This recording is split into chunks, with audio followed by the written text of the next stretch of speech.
Bonjour à toutes et bonjour à tous. Je m'appelle Angélique pour ceux qui ne me connaissent pas et vous êtes sur la chaîne YouTube l'Odyssée d'Angélique.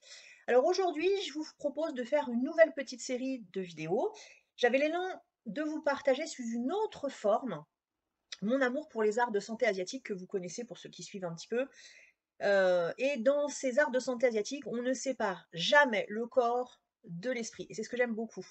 Alors je me suis dit que ce serait sympa de créer une petite méditation guidée sur chacune de nos parties du corps en particulier et d'y associer sa signification, mais au-delà des mots, MAUX, hein, du mal, pour comprendre ce que notre corps essaie de nous dire, et puis aussi de prendre un moment pour lui, de le remercier, de prendre conscience de son génie à ce corps humain et en prendre soin.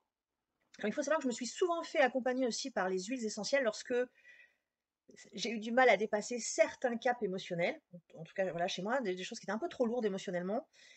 Et du coup, je me suis dit que j'allais vous proposer, une fois par mois environ, donc de créer cette méditation sur une partie du corps et d'y ajouter une olfaction d'huile essentielle et une pierre aussi que je tirerai au hasard pour nous accompagner.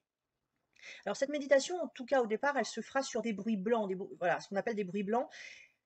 Ces bruits ont la particularité de renforcer la concentration sans se laisser happer par la musique, d'accord, qui pourrait nous détourner de ce qui est dit. Et là, ça va être quand même important de se focaliser sur la partie du corps en question. Alors évidemment, on ne panique pas. Si vous n'avez pas l'huile en question ou la pierre chez vous, ce qui arrivera forcément, c'est pas grave. Il suffira de garder en conscience les caractéristiques que moi je vais énoncer en début de vidéo quand j'aurai tiré la carte de l'huile essentielle et de la pierre pendant toute la méditation. Ce qui est important lors d'une méditation, c'est la présence à soi et la circulation d'énergie dans le corps. Pour ce faire, en fait, on va respecter trois choses. La posture, d'abord, la respiration, ensuite, et la visualisation, l'intention de cette énergie qui circule dans le corps. Je vous ai fait trois petites vidéos dont je vais mettre les liens dans la description sous la vidéo. Et ce serait important que vous puissiez vous familiariser avec. En résumé, avant chaque méditation guidée, il est important de faire attention à votre posture.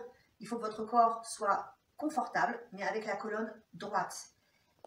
Ensuite, vous allez prendre 4 respirations ventrales. Et puis, ensuite, vous allez pouvoir visualiser, donner cette intention de chi, d'énergie qui circule dans votre corps. J'espère que ça a été clair. Comme ça, on n'a pas besoin de perdre de temps à chacune des vidéos pour que je réexplique comment on respire, comment on se met en olfaction. On aura déjà une petite partie sur les significations effectivement de ce qu'amènent les plantes par rapport à l'huile essentielle. La partie du corps qu'on travaillera, donc ce sera déjà bien, plus la méditation guidée. Je vous dis à très vite dans l'Odyssée d'Angélique. Bye bye!